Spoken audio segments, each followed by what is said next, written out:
Hi hello வணக்கம் நண்பன் நண்பி நான் உங்கள் அரவிந்த். நேற்று போக்கோ கிட்ட இருந்து போக்கோ F4 5G அப்படின்ற ஒரு புது ஸ்மார்ட் ஃபோன் இந்தியன் மார்க்கெட்டில் லான்ச் பண்ணியிருந்தாங்க. அதை பற்றின ஒரு டெடிகேட்டட் வீடியோவும் கூட நம்ம சேனல்லே நம்ம போட்டிருந்தோம். IQ Neo 6 கூட அந்த ஸ்மார்ட் ஃபோனை கம்பேர் பண்ணி ஒரு கம்பேரிசன் வீடியோ மாதிரி நேற்று நம்ம சேனலில் ஒரு வீடியோ அப்லோட் பண்ணியிருந்தோம். அந்த Poco F4 5G smart phone கூடவே நேற்று போக்கோ இன்னொரு ஸ்மார்ட் ஃபோனும் லான்ச் பண்ணியிருந்தாங்க. போக்கோ X4 GT அப்படின்ற ஒரு ஸ்மார்ட் ஃபோனும் லான்ச் பண்ணியிருந்தாங்க. பட் இந்த ஸ்மார்ட் ஃபோன் இந்தியன் மார்க்கெட்டில் அவங்க லான்ச் பண்ணல, குளோபல் மார்க்கெட்டில் லான்ச் பண்ணியிருந்தாங்க. அப்படி அவங்க குளோபல் மார்க்கெட்டில் லான்ச் பண்ண இந்த போக்கோ X4 GT அப்படின்ற ஸ்மார்ட் ஃபோன் நெக்ஸ்ட் கண்டிப்பாக ரொம்பவே கூடிய சீக்கிரம் இந்தியன் மார்க்கெட்லையும் லான்ச் ஆக தான் போகுது. அண்ட் இந்தியன் மார்க்கெட்டில் வரும்போது இவங்க இப்போ குளோபல் மார்க்கெட்டில் என்ன ஸ்பெக்ஷீட்டோட லான்ச் பண்ணியிருக்காங்களோ அதே ஸ்பெக்ஷீட்டோட தான் இந்தியன் மார்க்கெட்டில் இந்த ஸ்மார்ட் ஃபோன் வரவும் போகுது. அப்படி இருக்கும்போது இந்த போக்கோ X4 GT இப்போ குளோபல் மார்க்கெட்டில் என்ன மாதிரியான ஸ்பெக்ஷீட்டோட லான்ச் பண்ணியிருக்காங்க அண்ட் என்ன பிரைஸ் செக்மெண்ட்டுக்கு இப்போ குளோபல் மார்க்கெட்டில் இவங்க லான்ச் பண்ணியிருக்காங்க, இந்தியன் மார்க்கெட்டுக்கு வரும்போது என்ன பிரைஸ் செக்மெண்ட்டுக்கு எப்போ இந்த ஸ்மார்ட் ஃபோனை எதிர்பார்க்கலாம் அப்படின்ற மாதிரியான கம்ப்ளீட் டீடைல்ஸ் தான் இன்னைக்கு வீடியோவில் நம்ம டீடைல்டாக இந்த வீடியோவில் பார்க்க போகிறோம்.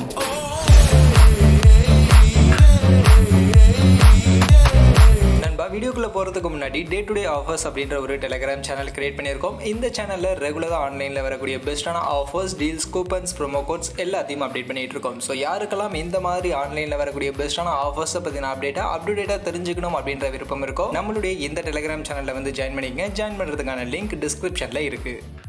ஃபர்ஸ்ட் ஆஃப் ஆல் இந்த போக்கோ X4 GT அப்படின்ற இந்த ஸ்மார்ட் ஃபோனை பற்றி ஆல்ரெடி நம்ம சேனல்லேயே ஒரு சில வீடியோக்களில் கூட நம்ம பேசியிருக்கோம். அண்ட் அந்த வீடியோலேயே நம்ம சொல்லியிருப்போம், இந்த ஸ்மார்ட் ஃபோன் ஆல்ரெடி இவங்க சைனீஸ் மார்க்கெட்டில் கொண்டு வந்த ரெட்மி நோட் 11T Pro அப்படின்ற அந்த ஒரு ஸ்மார்ட் ஃபோனை தான் நெக்ஸ்ட் இந்தியன் மார்க்கெட்டில் குளோபல் மார்க்கெட்லலாம் ரீபிராண்ட் பண்ணி கொண்டு வருவாங்க அப்படின்ற மாதிரி நம்ம ஆல்ரெடி சொல்லியிருப்போம். ஸோ அதுதான் இப்போ அஃபிஷியலாகவும் மாறி இருக்கு. சைனீஸ் மார்க்கெட்டில் அவங்க கொண்டு வந்த ரெட்மி நோட் 11T Pro அப்படின்ற அந்த ஒரு ஸ்மார்ட் ஃபோனை தான் இப்போ குளோபல் மார்க்கெட்டில் போக்கோ X4 GT அப்படின்ற நேமில் இவங்க கொண்டு வந்திருக்காங்க. அந்த வகையில் டிசைன் பொறுத்த வரைக்கும் சைனா அவங்க கொண்டு வந்த ரெட்மி நோட் 11T Pro என்ன எக்ஸாக்டான டிசைன்ல இருந்துச்சோ அதே டிசைன்ல தான் இப்போ குளோபல் மார்க்கெட்லயும் கொண்டு வந்திருக்காங்க. மொத்தம் 3 கலர் ஆப்ஷனோட கொண்டு வந்திருக்காங்க. ப்ளூ, பிளாக், சில்வர் அப்படின்ற மாதிரியான கலர் ஆப்ஷன்ஸ் இருக்கு. மொபைலுடைய வெயிட்னு பார்க்கும்போது 200 கிராம்ஸ்க்கான வெயிட் இருக்கு. அண்ட் திக்னஸ் 8.87 mm கான திக்னஸோட இந்த ஸ்மார்ட் போன் குளோபல் மார்க்கெட்ல இப்போதைக்கு லான்ச் பண்ணியிருக்காங்க.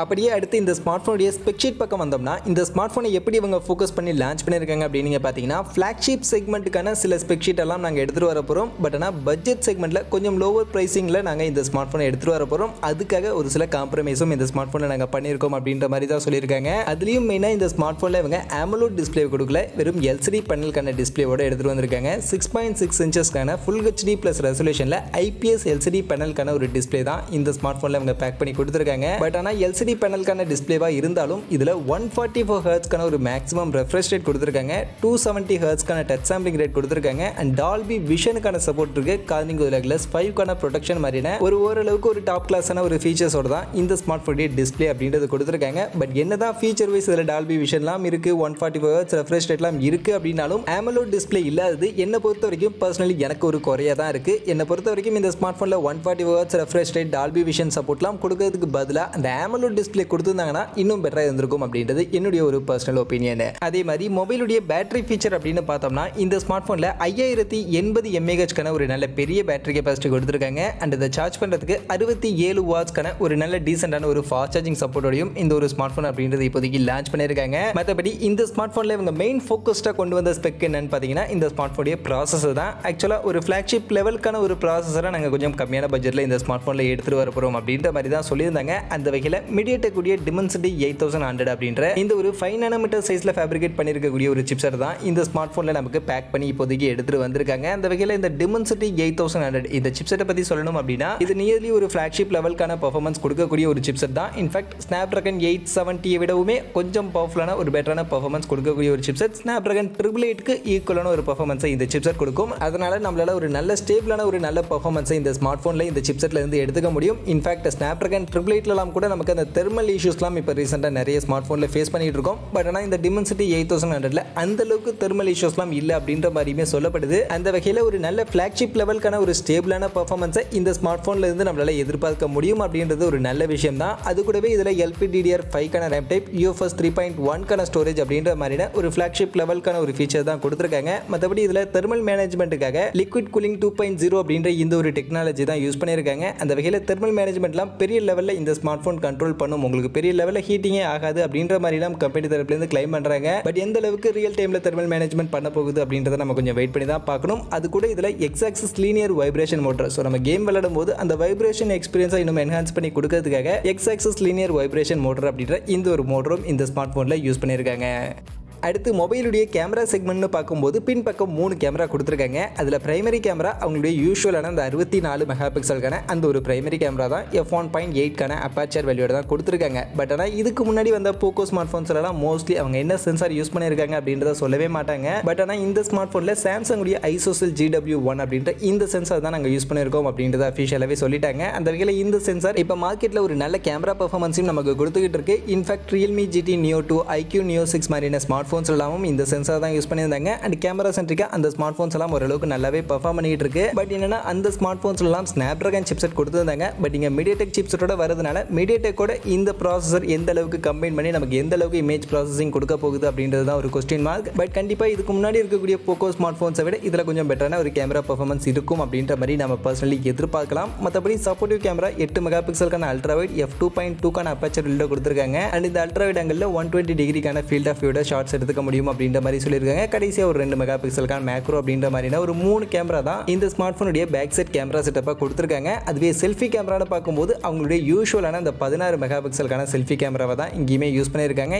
f2.45க்கான அப்பாச்சர் வில்டோ வந்திருக்கு. மற்றபடி இதில் என்ன சென்சார் யூஸ் பண்ணியிருக்காங்க அப்படின்ற அந்த டீடைல் அவங்க கிளியராக மென்ஷனே பண்ணலை.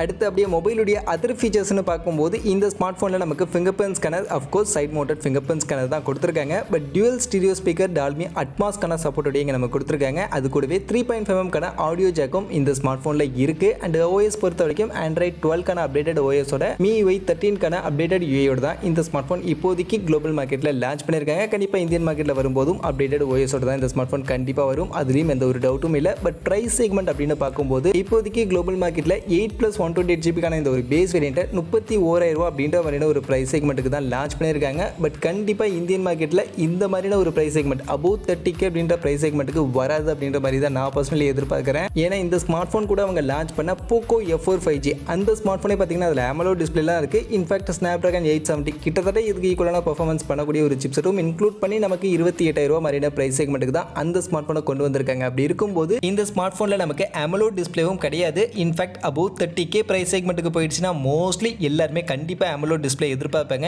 என்னதான் அந்த மொபைலில் ஒரு நல்ல சூப்பரான ஸ்பெக்செட் இருந்தாலும் AMOLED டிஸ்பிளே இருந்தால் தான் மோஸ்ட்லி நிறைய பேர் கன்சிடரே பண்ணுவாங்க. அப்படி இருக்கும்போது இந்த smart phone mostly above 30K price செக்மெண்ட்டுக்கு கொண்டு வர மாட்டாங்க.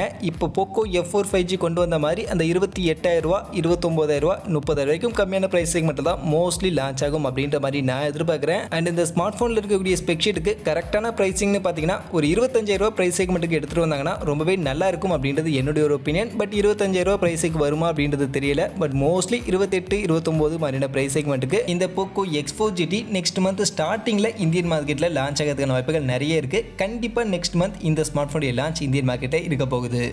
அப்படி நெக்ஸ்ட் மந்த் கண்டிப்பாக இந்தியன் மார்க்கெட்டில் லான்ச் ஆக போகிற இந்த Poco X4 GT ஸ்மார்ட் ஃபோனில் இவங்க கொடுத்துருக்கக்கூடிய இந்த ஸ்பெக்ஷீட்டை பற்றிலாம் நீங்கள் என்ன நினைக்கிறீங்க? அண்ட் இந்த ஸ்பெக்ஷீட்டுக்கு இவங்க இந்தியன் மார்க்கெட்டில் என்ன ப்ரைஸ் செக்மெண்ட் செட் பண்ணால் கரெக்டாக இருக்கும் அப்படின்னு நீங்கள் நினைக்கிறீங்க? உங்களுடைய ஒப்பீனியனை மறக்காம கமெண்ட் செக்ஷனில் வந்து சொல்லுங்கள். மற்றபடி இந்த Poco X4 GT ஸ்மார்ட் ஃபோனை பற்றின எல்லா இன்ஃபர்மேஷனையும் கிளியராக எனக்கு வீடியோவில் உங்களுக்கு நான் எக்ஸ்பிளைன் பண்ணியிருக்கேன் அப்படின்னு நான் நினைக்கிறேன். அப்படி நான் எக்ஸ்பிளைன் பண்ணது உங்களுக்கு பிடிச்சிருந்தா வீடியோவை லைக் பண்ணுங்கள், உங்கள் ஃப்ரெண்ட்ஸுக்கும் ஷேர் பண்ணுங்கள். நம்ம சேனலை சப்ஸ்கிரைப் பண்ணலை அப்படின்னா மறக்காமல் சப்ஸ்கிரைப் பண்ணுங்கள். மீண்டும் ஒரு நல்ல வீடியோவில் உங்கள் எல்லாரையும் சந்திக்கிறேன். அது வரைக்கும் ta-ta bye bye and see you.